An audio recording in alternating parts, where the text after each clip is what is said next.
Tom Abraham here with another episode of What's Behind the Great Wall of Craps. Why do I feel like Mr. Rogers walking in this door like I should put a sweater on and a pair of slippers? I don't know.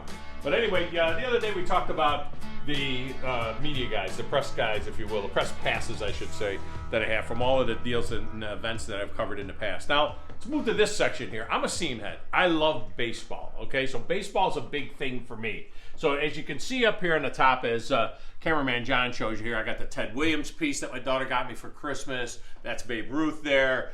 My favorite baseball player of all times is Derek Jeter, okay? So there's a signed Derek Jeter piece there. The M&M boys, Mickey Mantle and Roger Maris as well from back in the day. And then there are baseballs up here, and these are baseballs that are signed by various guys. There's a Phil Niekro ball here, Bert Blyleven ball on here. There's a Joe Mauer ball from different guys that I've covered. But the one I want to talk about, I'll tell you a little story behind this one. That's Roger Clemens after he won the 6th Cy Young Award. Now here's the story behind that ball. This is a fascinating story.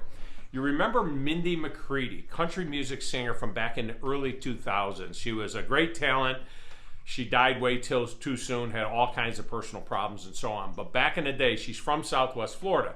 Her daddy used to listen to my radio show in Southwest Florida. We did a thing called Featured Artist Friday, where we would feature a specific artist. Well, one week we decided to feature Mindy McCready. Actually, we got a phone call from her daddy. He said, why don't you feature my daughter Mindy McCready? She's got a new album coming out. And at the time, she was maybe 17, 18, 19 years old. I'm not sure. Anyway, she came on the show, we played her music, we gave away some of her albums. She was lovely, and she was young at the time, and at that point felt like, she had it all going on and was all together. Well, about 2 weeks later, in the mail, I get this baseball signed by Roger Clemens, and then also a little glossy picture signed by Roger Clemens as well. Now, keep in mind, the Boston Red Sox used to train in Southwest Florida, right? So her daddy calls the show, and I said, well, why don't I get a baseball signed by Roger Clemens? Oh, Roger and Mindy are great friends. Roger would take Mindy and fly her around the country to come to games that he was pitching in and so on and so forth. And he would tell us all that they're just friends, and Roger and his wife, and they all get along, everybody gets along. Well, as we found out, so what Mindy did was she asked Roger Clemens to sign a baseball for me, and also the pitcher. Clemens was now pitching with the Yankees, and they sent them along to me.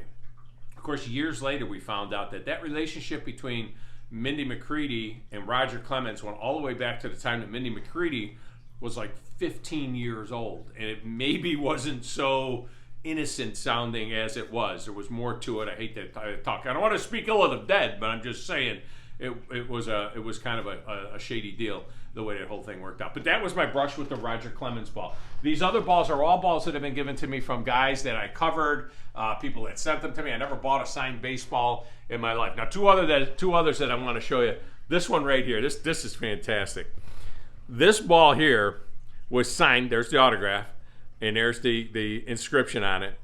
My second youngest son, who is a heck of a baseball player, was a really great baseball player. Well, he won a tournament with a home run. It was a 3-run shot. He had hit 700 in the tournament. He was about 12 years old. And I told him, I said, I want the game ball. And he went and he got the game ball. He signed it. I said, autograph it for me.